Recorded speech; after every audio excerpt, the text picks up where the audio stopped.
नमस्कार, मी रुपाली परत एकदा घेऊन आली आहे त्या वळणावर #MH13 नवीन प्रवास, नवीन यशाची शिखरे गाठणारी व्यक्तिमत्व आपल्या समोर आहे. ते म्हणजे मोंढे ऑटोमोबाईलचे सर्वेसर्वा विष्णुदादा मोंढे आणि पवनदादा मोंढे. तर त्यांचं आपलं खूप खूप स्वागत आहे या चॅनलवरती. तर मी तुमचा दोघांचंही स्वागत करते आणि पहिला प्रश्न विष्णुदादांना, तुम्ही तुमच्याबद्दल पहिल्यांदा सुरुवात करा. नमस्कार. खरं तर माझ्याबद्दल सांगायचं म्हणजे माझं नाव विष्णू मोंढे, तुम्हाला माहितीच आहे, तुम्ही जस्ट घेतलंय. मूळचे आम्ही शेतकरी कुटुंबातले आणि नागपूर जिल्ह्यातून आम्ही इथे आलेलो आहे सोलापुरात.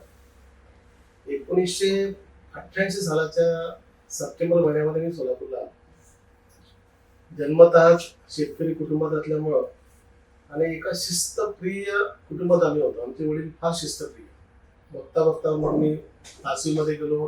नरखेड हे आणि मोहदी या गावाचं अंतर 6 किलोमीटरचं अंतर, ते आम्हाला पायी जाऊन शिक्षण घ्यावं लागत होतं. असं करता करता आम्ही 10वी 12वी झाली आणि योगायोगाने मी एक वर्तमानपत्रामध्ये जाहिरात बघितली होती की चेन्नईला, म्हणजे त्या काळात मद्रास होतं, आज चेन्नई झालं, तर चेन्नईला ऑटोमोबाईल इंजिनिअरिंगची एक जागा शिल्लक आहे. त्यावेळेस एरोनॉटिकल इंजिनिअरिंगची जागा होती आणि मी ते वडिलांना दाखवले की मला इथं जायचं आहे.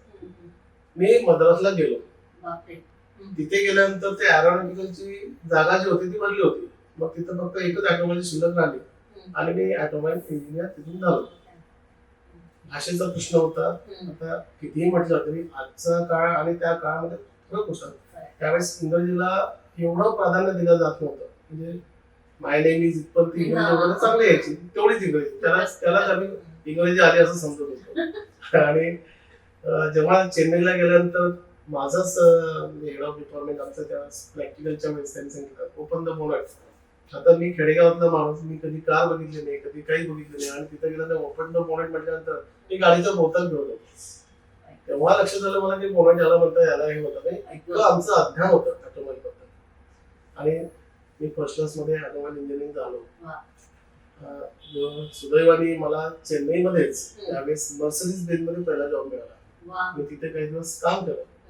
इंजिनियर जरी असलो तरी त्यावेळेस ते डायरेक्ट आम्हाला कुठेही इंजिन असेंब्लीला किंवा कुठेही पाठवत नव्हते. मग कुठेतरी ते क्लिनरचं काम द्यायचे, कुठेतरी मेकॅनिकच्या हाताखाली द्यायचे. म्हणजे असं करून आम्ही ते 5-6 महिने 7 महिने काढले. त्याच्यानंतर मी नागपूरला आलो आणि नागपूरला प्रीमियर कंपनीमध्ये मला तो जॉब मिळाला. 350 रुपये मिळत होते, पण ते 350 रुपये खूप वाटत होते. आणि असं करता करता मग ते पुढे घेत गेलो. मग मला जाहिराती बघणे किंवा काही पेपर वाचणे सवय होती. आणि त्यामध्ये मग एस्कॉर्टची एक जाहिरात आली. ते एस्कॉर्टच्या जाहिरातीमध्ये मी परत तिथे गेलो. त्यांनी मला 750 रुपयाचा जॉब ऑफर केली. 350 पेक्षा 750 मोठे जास्त, म्हणून मी एस्कॉर्टला गेलो. आणि त्या एस्कॉर्ट कंपनीमध्ये त्यांनी माझ्यासमोर एक ट्रॅक्टर ठेवलं, जे एका महानगरपालिकेचं ते जवळून आलेलं ट्रॅक्टर होतं. आणि त्यांनी मला पहिल्यांदा दिलं ते ट्रॅक्टर जोडायचं आणि चालू करून दाखवायचं. मला 1 महिना लागला ते ट्रॅक्टर जोडायला सुरू करायला, कारण मी प्रॅक्टिकल ज्ञानात नव्हतो. थेरॉटिकल म्हणून आलो आणि एकदम ट्रॅक्टरला पोहोचलो. खूप छान.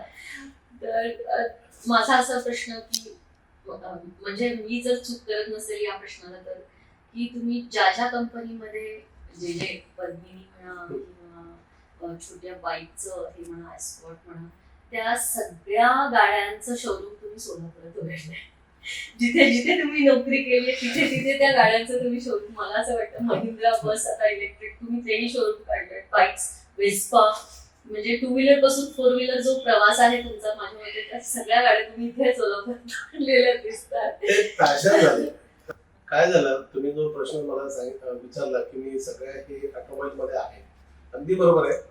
मी प्रीमियर कंपनीमध्ये असतानाच मला LML कंपनीचा त्यावेळेस कॉल आला आणि मी LML मध्ये जॉईन झालो. त्यांनी मला पहिल्यांदा एक ऑफर दिली की सोलापूर, अमरावती, कोल्हापूर आणि नडियाड एवढे गाव आहेत, तुम्हाला कुठे जायला आवडेल? मला पटकन, मी त्यावेळेस सोलापूर म्हटलं, कारण मी जेव्हा मद्रासला एज्युकेशनला होतो तेव्हा माझा रूम पार्टनर हा सोलापूरचा होता आणि तो सोलापूरबद्दल सारखा बोलत राहायचा. त्याच्यामुळे माझ्या डोक्यामध्ये सोलापूर फिट बसलं होतं. मराठी माणूस, शेतकऱ्यांचा मुलगा, कायम स्पष्ट राहायचं, ट्रान्सपरंट राहायचं. त्याच्यामुळे मी त्याला सांगितलं नाही, मला ते जमणार नाही. पण मी पटकन तो जॉब सोडला. मग आता जॉब सोडल्यानंतर करायचं काय म्हणून मी घरी गेलो आणि मिसेसला सांगितलं की मी असा जॉब सोडला. त्यावेळेस माझी मुलगी अमृता ही खूप लहान होती, साधारण एक 10-11 महिन्याची असेल, 10-11 महिन्याची असेल. तर ती रडायला लागली, मिसेस रडायला लागली, कारण मला सासरच्या लोकांनी मी नोकरी करतो म्हणून ती मुलगी दिली होती. आणि त्यामध्ये मी नोकरी सोडली म्हटल्यानंतर त्यांना ते म्हणजे तो धक्का होता, सहन झाला नाही की अरे कसं काय झालं. म्हणून ते रडायला लागल्यानंतर मला काय करावं कळेना. म्हणून मी तिथून उठलो आणि नवी पेठेमध्ये रेडिओ सम्राट एक दुकान होतं, तो माझा मित्र होता. मी त्याच्याकडे जाऊन बसलो आणि तो अचानक मला म्हणाला, अरे तू आता कसं काय. मी म्हटलं मी नोकरी सोडली. तो पहिला व्यक्ती होता, तो मला बरं झालं सोडली तर. हा, बरं झालं, तू आता तुझं स्वतःच सुरू कर. आणि ते सिद्धेश्वर देवस्थानचे ट्रस्टी आहे, त्याच्यामुळे तुला तिथून मी एक गाळा घेऊन देतो. आणि खरोखर त्यांच्याकडे गेलो आम्ही. जमिनी वॉच म्हणून त्यांचं तिथे होतं, शेट्टी नावाचे खूप चांगले गृहस्थ होते. आणि त्यांच्याकडे गेल्यानंतर त्यांनी सांगितलं, मामा हे माझे मित्र आहे आणि यांना गाळा पाहिजे, यांच्याकडे पैसे नाही. त्याने म्हणलं, ठीक आहे. मला 16,000 रुपये सिद्धेश्वर देवस्थानचा तो गाळा त्याने दिला. मी पण तो वर्षभरानंतर पैसे दिले, म्हणजे माझ्याकडे नव्हतेच पैसे. आणि मला सांगायला आज अभिमान वाटतो की व्यवसाय सुरू करायचा. गाळा तर मला मिळाला, पण गाळामध्ये बाकीचं करायचं काय. मग भांडवल माझ्याकडे काहीच नव्हतं आणि वडिलांना मागायची हिंमत होत नव्हती. पण माझी मुलगी होती, तिच्या वाढदिवसाला जे काही पैसे गोळा होत होते, पण तो डबा आम्ही काढल्यानंतर त्याला 327 रुपये आम्हाला मिळाले. म्हणजे माझ्या व्यवसायाचं खरं भांडवल 327 रुपये. आणि त्या 327 रुपयामध्ये मग मी मला लागणारे टूल्स वगैरे घेऊन माझा व्यवसाय सुरू केला त्या सिद्धेश्वर देवस्थानच्या पहिल्या गाळ्यामध्ये. आणि तिथून हा व्यवसाय मग वाढत गेला. मी पहिला व्यक्ती असा होतो सोलापूरमध्ये, म्हणजे ऑटोमोबाईल इंडस्ट्रीमध्ये त्यावेळेस काही ऑटोमोबाईल होते शोरूम, की जो ऑटोमोबाईल इंजिनियर आणि ह्या व्यवसायामध्ये होता. कारण बरेच डीलर्स जे होते ते कोणीही त्यांना ऑटोमोबाईल इंजिनियर नव्हते किंवा ऑटोमोबाईलचा त्यांचा कुठलाही बेस नव्हता. मी एक ऑटोमोबाईल इंजिनियर आहे आणि काम करतोय, म्हणजे हे माझ्यासाठी आणि लोकांसाठी खूप चांगलं होतं. त्याच्यामुळे माझा ग्राहक हा जुळत गेला, लोकांनी माझ्यावर विश्वास ठेवला. 4 व्हीलरचं म्हणजे स्वराज बजाजचं पण काम यायचं, त्यावेळेस स्वराज मध्ये खूप फॉर्म मध्ये होते आणि त्याचं ट्रेनिंग पण घेऊन मी आलो होतो. मग त्या पण गाड्या माझ्याकडे यायला लागल्या, मी एकटाच बोलायला लागलो. मग मला काही कळेना. मग मी वडिलांना फोन केला की आता पवनला माझ्यासोबत पाठवा. आणि त्यावेळेस पवन हा बीएससी करत होता. मग पवनला हा पूर्वीपासून खोडकर, त्याला खूप टेक्निकल असं म्हणजे बारीक सारीक गोष्टीमध्ये लक्ष घालायची सवय होती. आणि तो आमच्या शेतामध्ये जेव्हा शेतकरी म्हटलं शेतात, तर असे छोटे छोटे प्रयोग करायचा. कुठेतरी काहीतरी कारंजा काढणार, कुठे काहीतरी करणार. आणि त्याचा स्वभाव जो टेक्निकली त्याचा स्वभाव होता, त्याच्यामुळे मग त्याला इथं आल्यानंतर मग तो भारतीय विद्यापीठमध्ये जीबीएम करायला लागला, त्याच्यानंतर जर्नलिझम करायला लागला. आणि ते करून तो 12च्या दरम्यान माझ्याकडे यायचा आणि आम्ही दोघं जण म्हणून दिवसभर काम करायचं. म्हणजे त्याला त्याचं टेक्निकल नॉलेज त्याला तिथून त्याचं जास्त डेव्हलप झालं आणि त्याचा इंटरेस्ट होता. आम्ही दोघं मिळून खूप काम करायचं. म्हणजे आज सांगायला, आज जरी तेवढं नसेल तरी त्या काळात 88-89-90च्या दरम्यान आम्ही जवळजवळ 20-25 हजार रुपये दररोजची घेऊन जायचो. एवढं काम करत आम्ही. सकाळी एकदा 8 वाजता आलो की रात्रीचे कधी कधी 2-2 वाजायचे. आणि लोक मग कधी एखादा यायचा दुसरा माणूस, तो विचारायचा, अरे मालक कोण आहे. आम्ही आपले कपडे काय असलेले घेऊन जातो, आम्हीच मालक म्हटल्यानंतर ते बघायचं. मग असं खूप दिवस चाललं, म्हणजे 92 पर्यंत आम्ही असं काम केलं. म्हणजे स्वावलंबीपणा जे आज नरेंद्र मोदीचं आमच्या वडिलांचं स्वावलंबी राहिला पाहिजे, तुम्ही तुमचं स्वतःच करायला पाहिजे. आणि त्यांना खूप आनंद यायचा, म्हणजे आम्ही आमच्या याच्या पायावर उभे आहे. बस आम्ही सुरू केलं त्याच्यामध्ये. फोन आला, फोन मध्ये लागला, दोघांमध्ये आम्ही काम करायचं आणि आमचा बिझनेस वाढत गेला. LML ला जॉईन झाल्यानंतर LML मग म्हटलं आम्ही डीलरशिप मध्ये तेवढे पैसे गुंतवू शकत नाही, पण त्यांनी पुण्याच्या डीलर सोबत आम्हाला जोडून दिलं. तर त्यांची सब डीलरशिप म्हटलं सारखंच होतं, फक्त पुण्याला जायचं, त्यांच्याकडून गाडी घ्यायची आणि ती चालवत आणायची. त्यावेळेस आम्हाला त्यांनी 350 रुपये एका गाडीला मार्जिन द्यायचे. त्याच्यामध्ये आमचे 250-300 रुपये खर्च व्हायचे. बसला जायचं, तिथं उतरायचं, म्हणजे रात्री निघायचं आम्ही, सकाळी उतरायचं तिथे. नाही एसटी महामंडळात बसली आणि स्मारकेटला तिथं उतरायचं, तिथून तिथं जायचं त्यांच्याकडे.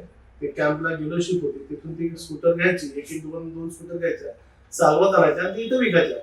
अशा करून आम्ही त्यावेळेस 200 स्कूटरपेक्षा जास्त विकल्या आणि ते कंपनीला नोटीस झालं. मग त्याने बघितलं की हे काही नसताना 200-250 स्कूटर विकू शकतात. मग आम्ही आमचा जो क्लेम होता त्यांच्याकडे डीलरशिपचा तो त्यांनी पूर्ण केला आणि ते लोक आम्हाला म्हणजे मानायला लागले. त्यात माझे काही मित्र पण होते जे माझ्यासोबत होते, कारण एलेमेंटचा मी एक संपलोय तेव्हा माझे पण काही मित्र होते.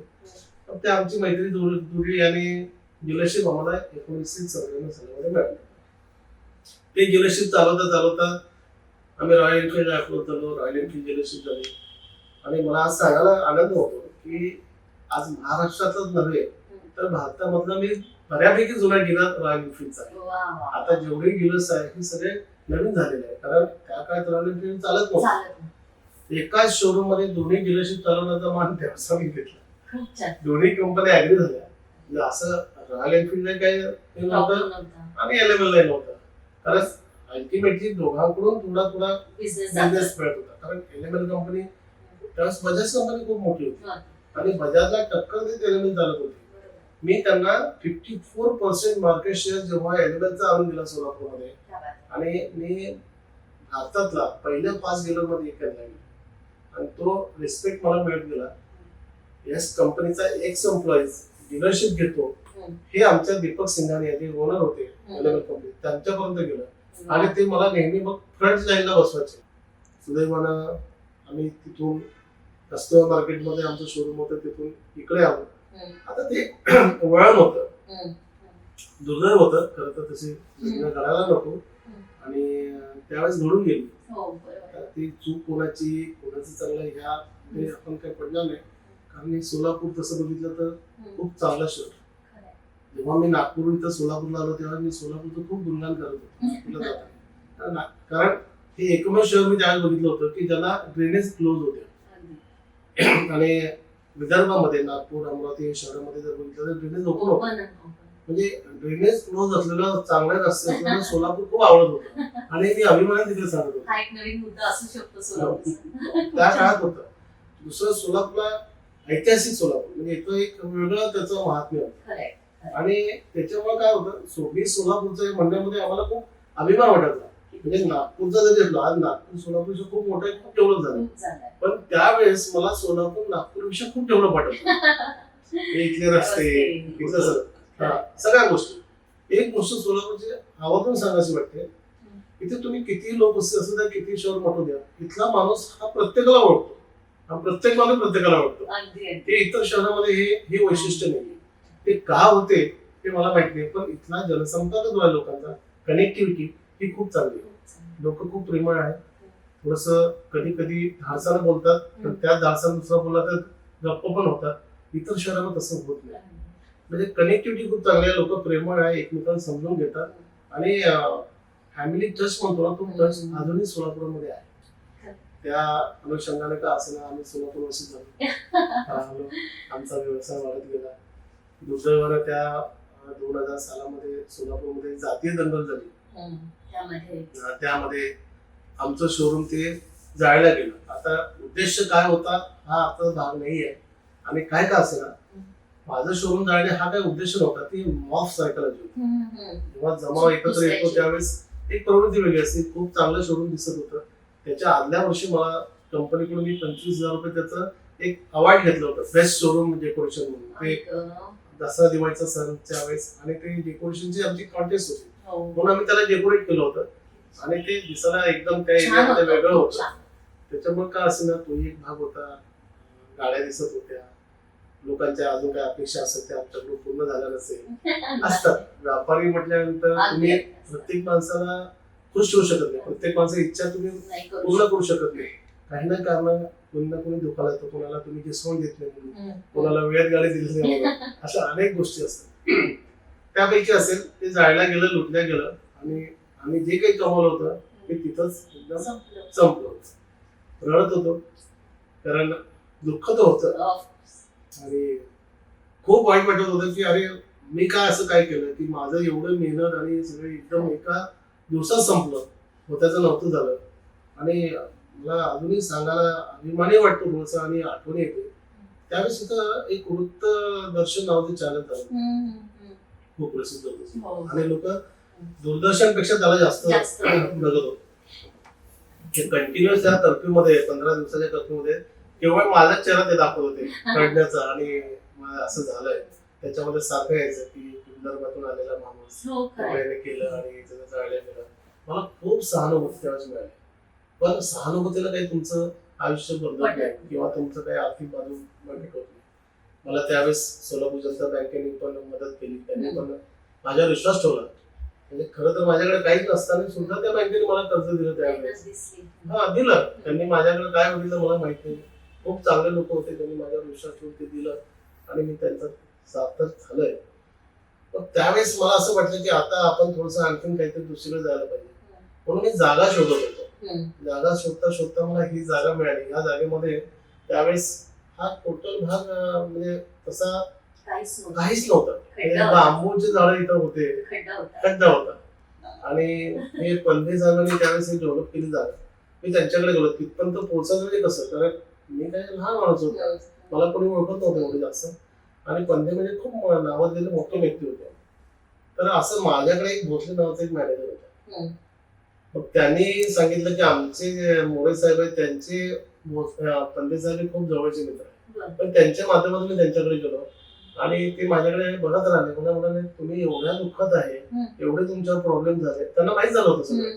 आणि तुम्ही ती जागा घेऊ शकत नाही, ती जागा खूप महाग आहे, तुम्ही घेऊ नका. मी म्हटलं मला घ्यायची आहे. ते मला तुमच्याकडे पैसे पण नाहीये, काहीच नाही, तुम्ही ती जागा चालणार नाही. त्यांचा खूप प्रामाणिक हेतू होता की त्यांना असं वाटलं की नाल्यावर बांधली जागा आहे, वास्तूमध्ये बसत नाही. लोक त्यांना म्हणाले ना वास्तू बसत नाही, नाल्यावर आहे असं. म्हणून त्यांना असं वाटतं हा एक अडचणीत असलेल्या माणसाला आणखी कशाला अडचण लागते. खूप चांगले माणसं होते. पण मी म्हटलं नाही मला घ्यायची आहे. ठीक आहे म्हणाले. असं करून आमचा दोघांचं थोडंसं निगोशिएशन झालं आणि त्यांनी पण माझ्यावर खूप विश्वास ठेवला. मला काही उधारीवर का होईना त्यावेळी ती जागा दिली. म्हणजे मला हा एक आनंद सांगावं लागतोय की इथल्या लोकांनी मला मदतच करत गेली. सुरुवातीला काय केलं तरी माझ्याकडे पैसे होते म्हणून त्यांनी दिला. इथे सुद्धा पंधरा माझ्याकडे पैसे नसताना सुद्धा त्यांनी काही पैसे माझ्या उधार किंवा माझ्याकडे जेवढे तेवढे घेऊन मला ही राहा दिला. म्हणजे मी सुरुवात करत गेलो आणि मला यश येत गेलं. म्हणजे जसं तुम्ही लोकांना देता तसं तुम्हाला परत मिळतं. तर मला ते मिळत गेलं कारण मी कधी कोणाची फसवणूक केली नाही. मी प्रामाणिकपणे काम करत गेलो आणि माझ्या सोबतीला प्रमाण हा होताच. आम्ही दोघं जण म्हणजे कंटिन्युअस आमच्या डोक्यामध्ये दुसरं काही नव्हतं. आपला व्यवसाय नाही. आपण कधी कधी आमच्याकडे त्यावेळेस म्हणजे जेव्हा हे दंगल वगैरे झाल्यानंतर आमच्याकडे पैसे नव्हते, पण असं दाखवता येत नव्हतं पैसे नाही म्हणून. म्हणजे आम्ही काय आमच्या स्कूटरमध्ये पेट्रोल भरत पण कधी कधी पैसे द्यायचे नाही. मग जेवढ्या पेट्रोलमध्ये मग आम्ही काय करायचं, घराच्या जवळ आलं की आम्ही गाडीवर स्कूटरवर बसायचं आणि बाकीच्या ढकलत नाही. इथपर्यंत बसून आम्ही त्यावेळेची परिस्थिती आम्ही बघितलेली आहे. ते केलंय कारण नव्हतं त्यावेळेस काय कोणाला दाखवून. फक्त लाजलो नाही, कोणत्याही गोष्टीची लाज घेतली नाही किंवा माझ्याकडे नाही म्हणून काही वाटत नाही. हारलो नाही, लाजलो नाही आणि माझी हिंमत ठेवून गेलो. इथं आल्यानंतर आणखीन एक दुर्दैव झालं. 2005लाच आम्ही इथं आलो आणि एक 6 महिन्यात 11 कंपनीच बंद झाली.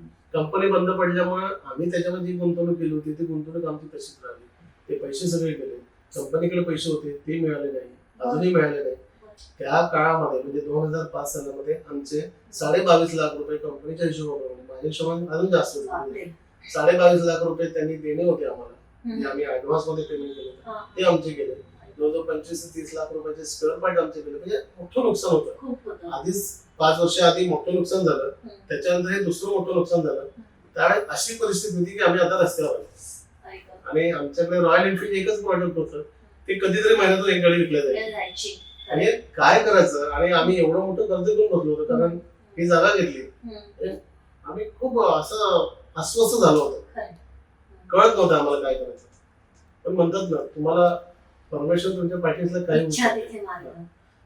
रॉयल एनफील्डचाच एक आमचा ऑफिसर होता, शहागडकर म्हणून पुण्याचे होते. त्यांनी एकदा असं सहज मला फोन केला, काय चालू आहे. काय मी त्याला आपल्या स्टोरी सांगितलं, असं करत बसलोय म्हटलं. मला एक पेपरला बनवलं, एक खातं आलं माझ्याकडे, एक कुठल्या तरी इलेक्ट्रिक गाडी निघाली. पण त्याने ते मला पाठवलं, पोस्टाने पाठवलं. ते असं मोबाईल वगैरे काही एवढं नव्हतं, पोस्टाने पाठवलं आलं. आणि त्याच्यावर नंबर होता, कुलकर्णी नावाचे नरेंद्र कुलकर्णी होते, ते पुण्याचे होते. पण आम्ही त्यांना फोन लावला मग ते म्हणाले तुम्हाला इंटरेस्ट आहे का? म्हटलं हो. मग या अहमदाबादला. अहमदाबादला जायला आमच्याकडे पैसे नव्हते. आई गो. मग आम्ही कसं तरी करून पवन आणि मी म्हटलं आपण जाऊन येऊ. आम्ही गेलो आणि त्यांनी खूप आम्हाला चांगल्या ट्रीटमेंट दिली, सगळं दाखवलं. फॅक्टरी खूप चांगली होती, खूप चांगले लोक, म्हणजे आमच्या पाहण्यामध्ये आलेले one of the best person. आणि त्यांनी ते सगळं दिल्यानंतर त्यांनी आमच्यासमोर प्रश्न ठेवला की तुम्हाला आता इथे एक 1.5 लाख रुपये डिपॉझिट द्यावं लागेल आणि 15 लाख रुपये तुम्हाला इनिशियल भरावं लागेल, तेव्हा हे तुम्हाला आम्ही रशीद देतो.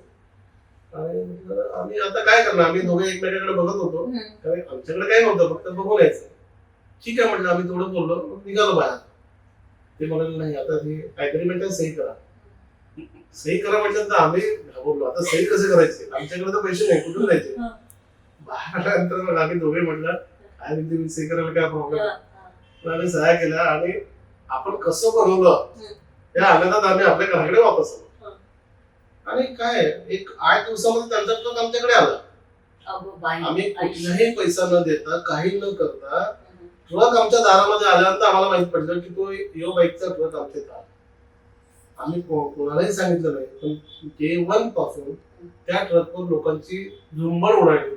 यायचे, कोणी रुमाल टाकायचं, कोणी हात लावायचं, माझी ही गाडी माझी, ही गाडी माझी, असं करता करता मी भारतातला नंबर 1 डीलर झालो यो बाईकचा. आणि 2006 सालामध्ये भारतातला मी पायनियर आहे इलेक्ट्रिक बाईक आणणार, कारण पहिलीच डीलरशिप त्या कंपनी मला दिली. ती सुद्धा कंपनी पहिल्यांदाच इंडियामध्ये आली. म्हणजे मला आज अभिमान सांगावं लागते की आज जे काही इलेक्ट्रिकल आहे त्याचा पायनियर मी आहे. आणि त्या यो बाईकवर मी एवढा पैसा कमवला की माझं सगळं दुःख माझे निघून गेले. माझ्या जागा क्लिअर झाल्या, सगळं खूप पैसे मला मिळाले. माझ्याकडे खूप असं रांगेला लोक थांबायचे, आणखीन काहीतरी घ्यावं असं वाटलं, आपला विस्तार करावा, कारण साहजिक आहे. आणि जेव्हा त्याच्यात फॅमिली इन्व्हॉल्व होता, आणि विशेष म्हणजे फक्त मी नाही, पवन हा पूर्ण टेक्निकल बाजू सांभाळायचा आणि आपला मार्केटिंग सांभाळायचा. म्हणजे आमचा टेक्निकल बाजू खूप स्ट्रॉंग झाली. कंपनी ऍडवाइस द्यायला लागलो आम्ही. त्यांच्या कंपनी ऍडवायझरी कमिटीवर आम्हाला त्यांनी घेतलं. मी यो बाईकच्या ऍडवायझरी कमिटीवर झालो. त्यानंतर मी रॉयल एनफिल्डच्या ऍडवायझरी कमिटीवर, नॅशनल ऍडवायझरी कमिटीवर झालो.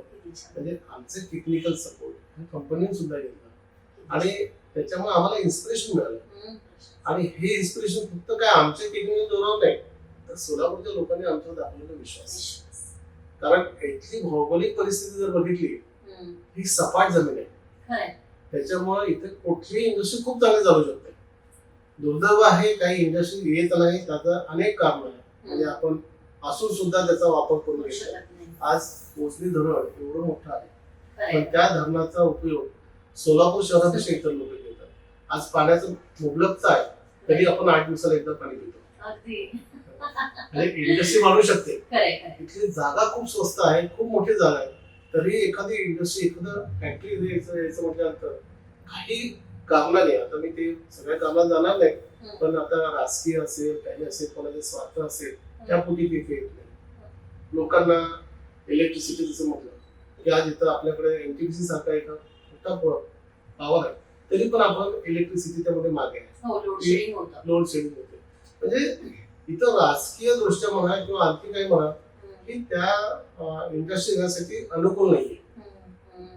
रेल्वेचा जागा खूप मोठा आहे, जंक्शन आहे. आज या सोलापुरातून तुम्ही चेन्नईला जाऊ शकता, कलकत्त्याला जाऊ शकता, दिल्लीला जाऊ शकता, कुठे तुम्हाला पाहिजे. एक्झॅक्टली. इथला हायवे इतका मोठा आहे की त्या हायवेचं जागा कुठंच नाही एवढं. म्हणजे तुम्हाला रोडची ट्रान्सपोर्टेशन खूप चांगलं आहे, रेल्वेचं चांगलं आहे. म्हणजे अडचण आहे ती एअरपोर्टची. एअरपोर्ट तर इथे होतं, पण आता काय वेगवेगळे काही दररोजचे आपण वाचतोच आहे, ऐकतोच आहे. अनेक कारणं आहेत त्याच्यामध्ये, काय कारणाच्यामुळे होत नाही, कोणाची इच्छा नसेल, कोणाचा अजून काही प्रॉब्लेम असेल, हे जर सॉल्व्ह झाले तर नक्की सोलापुरामध्ये एक मोठी संधी आहे. आणि मला असं वाटतं की भविष्यामध्ये पुणे, मुंबई, हैदराबाद, बेंगलोर याच्यानंतर जर कुठलं शहर जर डेव्हलप होईल, आता औरंगाबाद जेवढ्या लोक झपाट्याने नाही डेव्हलप झालं, तर त्याच्यापेक्षा जास्त नागपूरचा प्रश्नच नाही. नागपूरचा लोकराजधानी आज ते राजधानीच्या पुढे चालली. म्हणजे नागपूरला गेल्यानंतर असं वाटतं की तुम्ही नागपूरमध्ये नाही आहे, तुम्ही कुठल्यातरी परक्या परदेशामध्ये आहे आणि इतकं सुंदर झालं आम्हालाच आता आम्ही का गाव सोडलं असं कधी वाटतंय, पण आम्हाला याचा अभिमान आम्ही सोलापूरकडे आहे. खरं तर तुम्ही बोलता बोलता बोलून गेला की सोलापूरचं तुम्हाला मित्र चेन्नई म्हणजे त्यावेळेस मद्रास होतं, तिथे भेटला. म्हणजे त्या मित्राला आम्ही धन्यवाद केलं पाहिजे की तुम्हाला इथे सोलापुरात येऊन लोकांना रोजगार द्यायची संधी तुम्हाला त्यांनी दिली. दादा, हा प्रवास खरंच म्हणजे अजून संपू नये असं वाटतं, पण आपल्याला वेळ कमी. तर मी दोघी बंधू हातात हात धरून जाणं म्हणजे असा दादा मिळावा आणि असा छोटा भाऊ मिळावा जेणेकरून एवढं मोठं हा प्रवास खूप सोपा गेला असं तुम्ही म्हणताय. तर मी पवन सरांना विचारते, तुम्ही DBM केलं म्हणजे टेक्निकल इकडे पण उलट झालं की तुम्ही मार्केटिंग करायला पाहिजे, पण तुम्ही टेक्निकल मध्ये गेलात आणि सर मार्केटिंग मध्ये गेले. तर टेक्निकल जेव्हा करत होता तेव्हा कन्व्हिन्सिंग पॉवर कुठून आणली, म्हणजे ती मार्केटिंग स्ट्रॅटेजी कशी वापरली? ऍक्च्युली कसं आहे ना, मला आधीपासूनच टेक्निकल लाईन खूप आवडत होती. त्यामुळं माझं शिक्षण जे आहे मी 8वी 10वी हे टेक्निकल मध्ये केलं. त्यावेळेस आम्हालाच जवळपास 17 सब्जेक्ट होते टेक्निकलला. पण दादाने जर सांगितलं घरात आमचे सगळे डॉक्टर्स, तेव्हा घरातनं खूप प्रेशर की तू डॉक्टरेट करायला जायचं. मग 11वी 12वीला मला ॲनिमल सायन्स दिलं, एकदम वेगळं. ॲनिमल सायन्स म्हटलं व्हेटरनरी. आणि त्यावेळेस नागपूरला एक व्हेटरनरी कॉलेज आणि एक नांदेडला व्हेटरनरी कॉलेज होतं. तर नागपूरचं व्हेटरनरी जे 88% ते क्लोज झालं होतं आणि मला 76 काहीतरी त्यावेळेस पर्सेंटेज होतं. त्यामुळे तिथं मला मिळालं.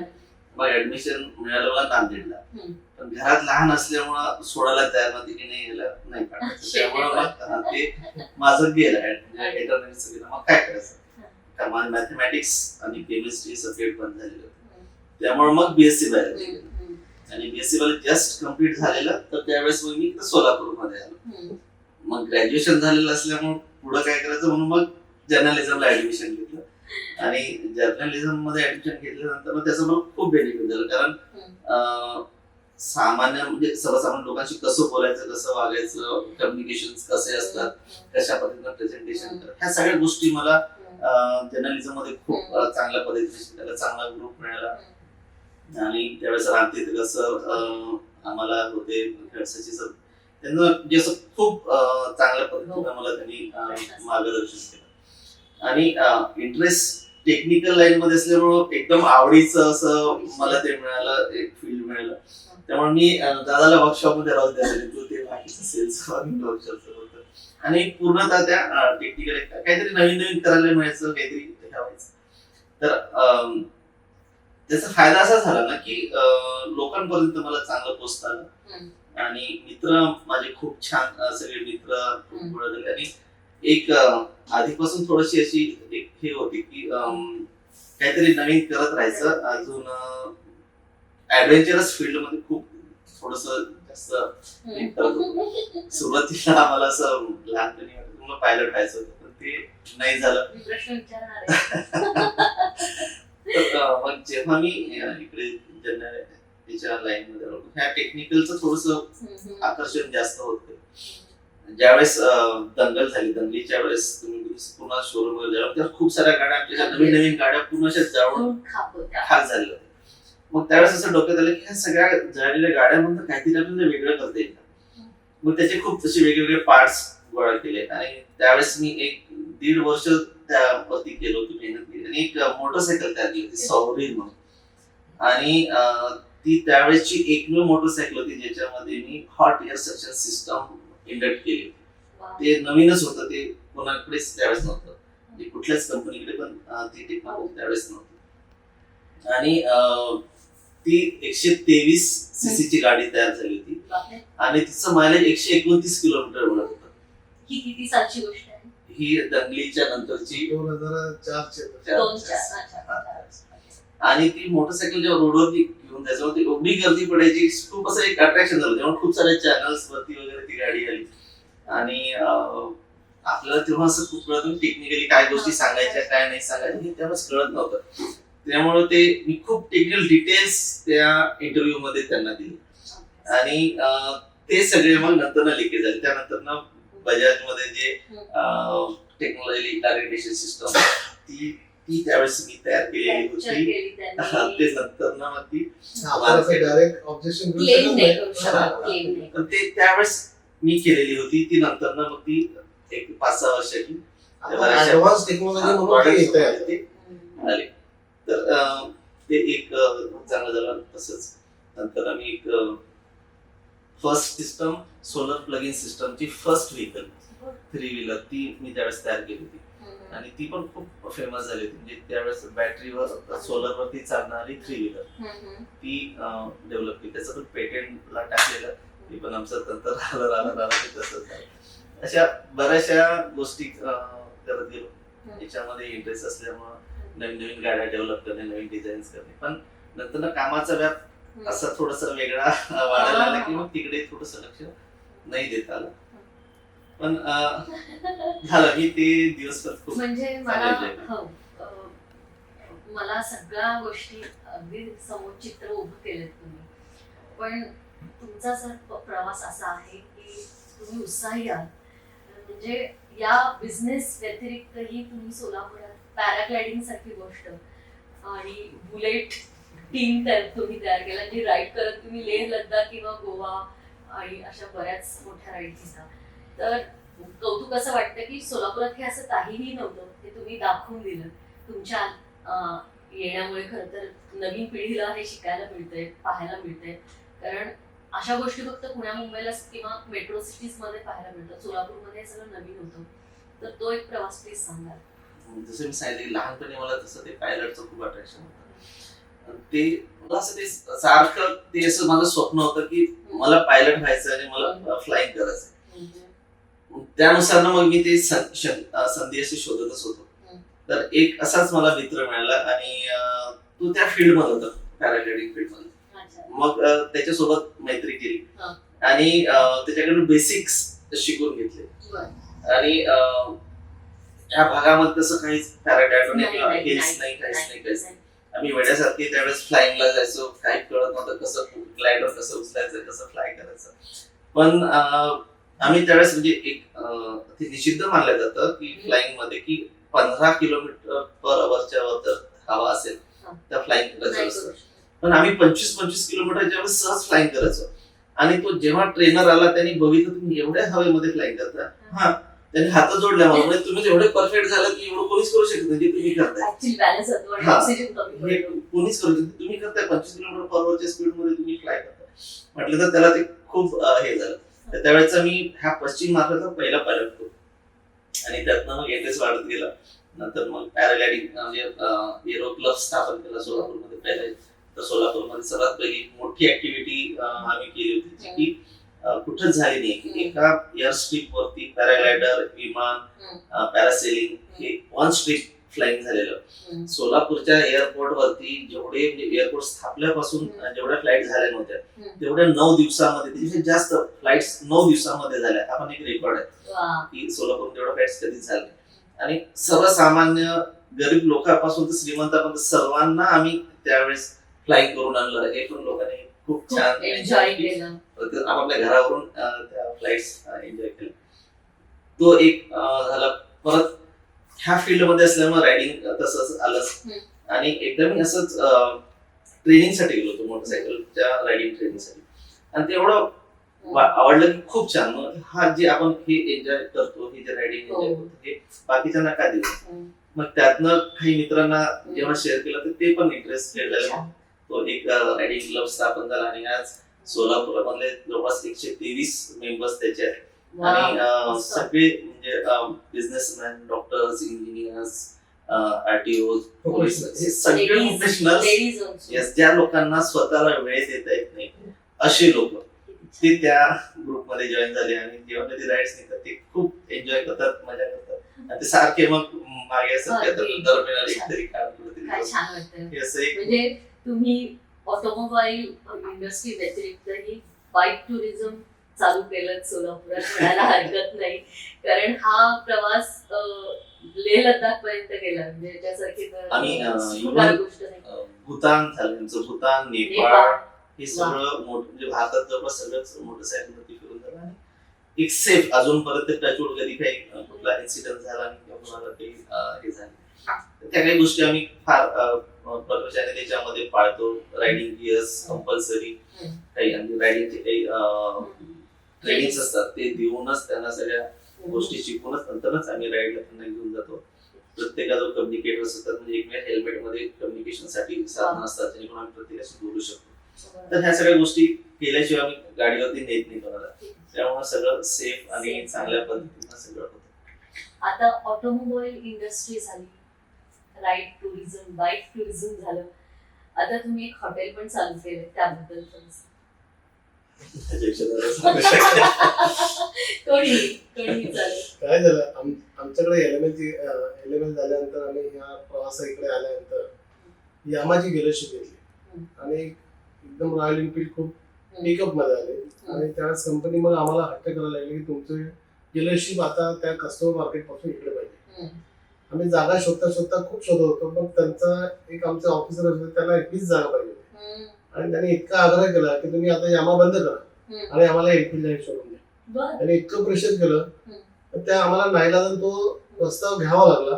आणि मग आम्ही इथून यामा बंद केली. आम्ही त्यांना म्हटलं मग आम्ही यामा बंद केल्यानंतर मग आम्हाला काय दुसरं सोर्स काय. मग त्यांनी आम्हाला एक पंढरपूरला सेम डीलरशिप रॉयल एनफील्ड दिली. त्यावेळेस आम्ही पंढरपूरला स्वतःची जागा विकत घेतली. जागा खूप चांगल्या एका योग्य ठिकाणी ती जागा मिळाल्यामुळे शोरूम झाल्यानंतर मग राहिलेल्या जागेचं काय करायचं हा आमच्या समोर प्रश्न पडला. तिथं फ्लॅट वगैरे घेऊन आपण विकले तर ते आपले राहत नाही. म्हणून मग ते अनप्लॅन प्लॅन नव्हतं, अनप्लॅन आम्ही ते हॉटेल तयार केलं. अनप्लॅन म्हणजे हे इट्स अन ऍक्सिडेंट. कारण ते शोरूम बांधताना तिथे जेव्हा कधी राहायचं काम पडलं तेव्हा त्याला हॉटेल्स नव्हते, त्या अडचणी आम्हाला दिसत होत्या. आणि किती झालं तरी कुठल्याही शहरातला देव कधी कुठे बाहेर जाणार, तो तिथे राहणार. तुमच्या नद्या जाणार, तुमचे पिकं जाणार, तुम्ही व्यवसाय बदलणार, पण देव कुठे जात नाही. हे आतापर्यंतचा एक इतिहास आहे. म्हणजे तुम्ही अयोध्येपासून घेतला तरी तो विटेवर उभाच आहे तिथे. आणि तर त्याच्या अनुषंगाने असं वाटलं की आपण आता हे राहिलेल्या जागेमध्ये आपण हॉटेल बांधावं. आणि योगायोगाने आम्ही सगळ्यात सुंदर पंढरपुरातलं एकदम आजच्या तारखेपर्यंत ते खूप सुंदर आहे. आता याच्या पुढे कोणी अजून मानतील आमची प्रेरणा घेऊन तो मला माहित नाही, पण सुंदर हॉटेल आम्ही तिथे तयार केलं. आणि एक चांगली कंपनी म्हणजे चालवणारा जो ग्रुप आहे क्लार्किन सारखा ग्रुप आम्हाला मिळाला. क्लार्किन त्या हॉटेलचं नाव आहे. आणि आज आम्हाला सांगायला आनंद होतो की आमचं हॉटेल चांगलं चालू आहे, आम्हाला रँकिंग चांगल्या मिळतात. आणि आमचं शोरूम आणि हॉटेल हे दोन्ही तिथं सुरू आहे. योगायोगानं चांगलं चालतं. खूप छान वाटतं दादा, असे मल्टिपल बिझनेसेस एका बियामधून तुम्ही एवढं मोठं म्हणजे सुंदर शेती उभी केली म्हणायला हरकत नाही, कारण शेतकरीचे कुटुंब आहे. तर अजून पिढी पुढची, आता तुम्ही जुन्या पिढीतले तुमचे अनुभव, नवीन पिढी भार्गव आणि प्रणव दादा दोघेही आता मोठे होत चालले, तर नवीन अजून काय विजन आहे या मिशन बद्दल? ऍक्च्युली कसं आहे, आता आम्हाला दोघांना एक एक मुलगा, दोन मुलंच आहे. दोघेही तसे बघितले तर सायन्स होते. मग आता आमचा प्रणव जो आहे तो मेकॅनिकल इंजिनिअरिंग करतोय. जवळपास तो पण याच्या पवन सारखाच हुशार आहे, त्याच्यासारखं म्हणजे त्याला सारखं क्युरियोसिटी काहीतरी नवीन करावं त्याचा तो धडपडत असतो. तो चालू आहे ते धडपडत करतोय, जिद्दी आहे. त्याच्यामुळे तो काय जो मनात घेईल ते नक्की करायला लागेल. दुसरा माझा जो मुलगा आहे भार्गव, हा पण टेक्निकल होता, म्हणजे सायन्सलाच होता. विचार केला की दोन्ही इंजिनियर, आता मी पण इंजिनियर होतो. एका इंजिनियरला व्यवसायामध्ये काय त्रास असतो तर तो इंजिनियर तो व्यावसायिक समजू शकतो. आणि तो त्रास नको म्हणून त्याला कुठेतरी अकाउंटिंग यावं, कारण बिझनेस मध्ये सगळ्यात महत्वाचं अकाउंटिंग असते. हे बिझनेस जेव्हा सुरू केला मध्यावरती आल्यानंतर कळालं.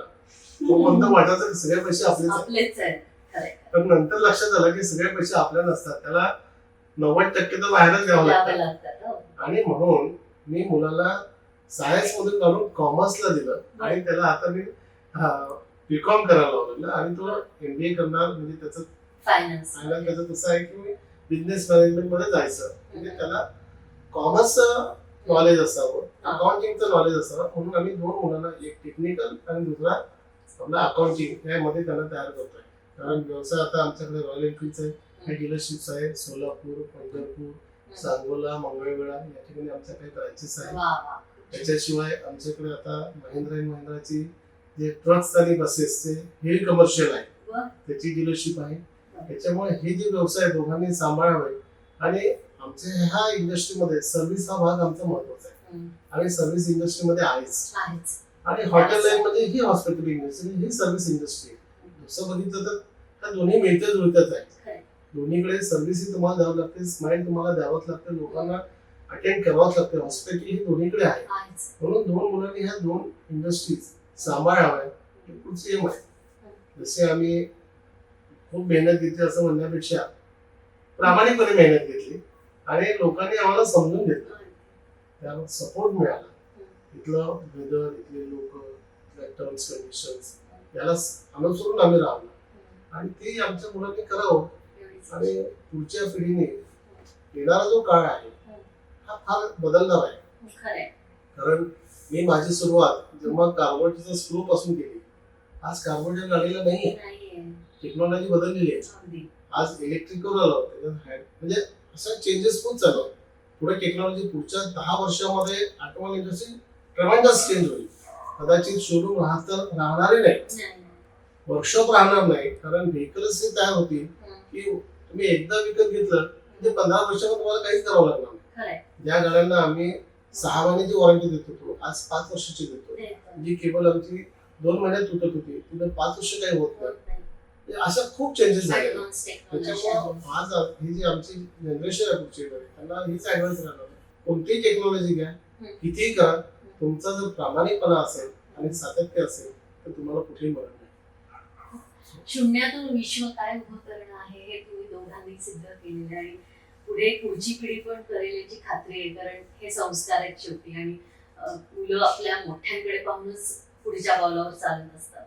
खूप छान प्रवास आहे दादा, खूपच छान आहे. म्हणजे खूप शिकण्यासारखं आहे. भांडवल असताना उडी घेणं बिझनेसमध्ये खूप रिस्क फॅक्टर असते, काहीही होऊ शकतं. पुढचं एक ध्येय गाठणं हे पण की विजन क्लिअर होतं आणि हा प्रवास खूप छान होता. ऐकून अजूनच भरभराट हो. अजून प्रत्येक शहरामध्ये रॉयल एनफिल्ड किंवा मोंढे ऑटोमोबाईलचं नाव हो, 5 स्टार हॉटेल बांधो अशी ईश्वरचरणी प्रार्थना करते. हा प्रवास आमच्या समोर, आमच्या प्रेक्षकांसमोर मांडला त्याबद्दल तुमचे खूप खूप खूप धन्यवाद. आणि देवाला मी प्रार्थना करेन की काय म्हणतात त्याला, प्रणव आणि भार्गव याच्यापेक्षा अजून मोठी प्रगती करू. Thank you so much. Thank you so much. नमस्कार, मी अभिनंदन मदन मिठारी. रॉयल एनफिल्डमध्ये साधारण मी 4 वर्ष झालं काम करतो आहे आणि मुंडे मोटर्स म्हणजे माझे एक फॅमिली असल्यासारखंच आहे. साधारण आम्ही 4 जण सेल्स एक्झिक्युटिव्ह आहेत. असं फॅमिलीसोबत राहिल्यासारखं राहतो इथे. मग सहकार्य संकेत आहे, शिवानंद कोटे आहे, जनरल मॅनेजर आसिफ सर आहे. सगळे आम्ही एकत्र राहतो. विष्णू सर असं आम्हाला कधी ट्रीट नाही केले की आम्ही सेल्स एक्झिक्युटिव्ह आहे, फॅमिलीसारखं राहतो आहे. आम्ही खूप आनंद होतो आम्हाला इथं काम करायला. विष्णू सर आणि भवन सर, तुम्ही खूप वेळात वेळ काढून आम्हाला मार्गदर्शन केलं आणि खूप मोठा वेळ, भरपूर वेळ दिला त्याबद्दल. तर त्या वळणावर #MH13 तर्फे एक मानचिन्ह देतोय आणि तुम्ही खूप मोलाचा सल्ला प्रेक्षकांनी आणि आपल्या विद्यार्थ्यांना देतात त्याबद्दल मनापासून धन्यवाद. एक छोटीशी भेट. थँक्यू.